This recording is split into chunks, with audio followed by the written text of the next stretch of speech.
our brain to the Gruan world, and then we will have the talk by the Italian Met Service, and we are very happy to have them here to show the activities, the meteorological activities running in Italy.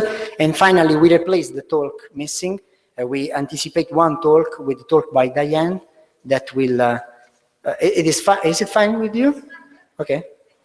With the talk by Diane that will give us some knowledge about the oral histories about Gruan. So I ask immediately Ruud to start.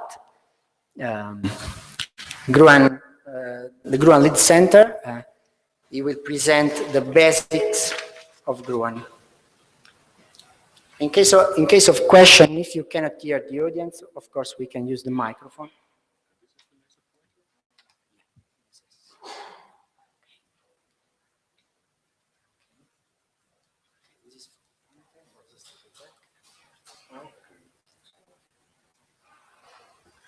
Okay, thank you, Fabio, and good morning, everybody.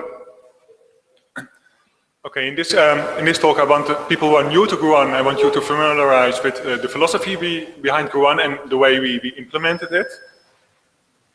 So, well, so the brief answer for the reason for Gruan is to provide good reference data that can be used for climate observations. And in this talk, I want to show you how we, let's say, how that was implemented. And well, in the first part, I want to say something about the motivation behind Gruan, so why it was, let's say, why the whole thing was set up, why it was initiated. And, well, basically the reason for that was that these good reference observations were lacking. And this is nicely illustrated by these quotes from the IPCC assessment report number 5, which states that radio sound, GPS and satellite observations of tropospheric water vapor indicate very likely increases at near global scale since the 70s. And for the upper troposphere, that the absence of a homogenized data set across multiple satellite platforms presents some difficulty in documented coherent trend from these records.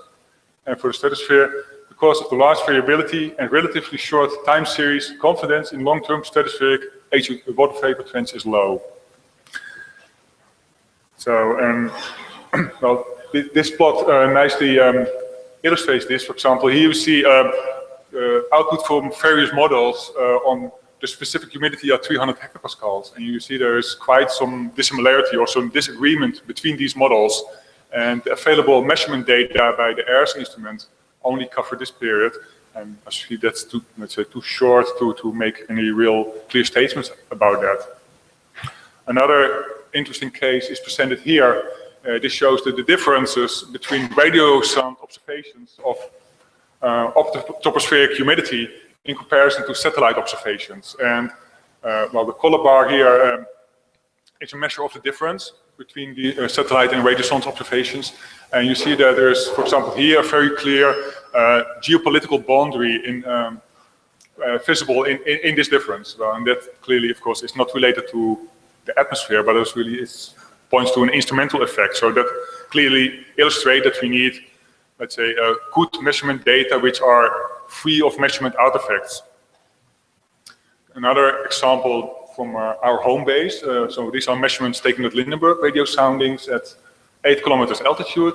The relative humidity observed there over time between the 1960s and 2000 until now.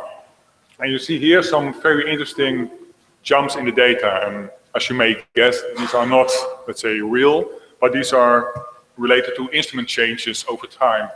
So changes from different type of instrument coincide with these jumps. And so this again stresses the need for to come up with observations which are free of such instrumental effects. Okay, so then I want to go into the next question. So what is Gruan? So how is the network organized and implemented? So, and as I said before, the brief answer is we want to provide those measurement data, and Gruan is the response to the need defined by WMO and the Global Climate Observing System for highest accuracy data possible. It's a ground-based network for reference upper air observation, and it operates under GCOS and is integrated into LIGOS. Currently we have 16 sites, and the aim is to come up with a global network of 30 to 40 sites that are located at, let's say, representative climate regions. So we don't go for a full, let's say, dense global network, but rather go for a limited set of high quality sites.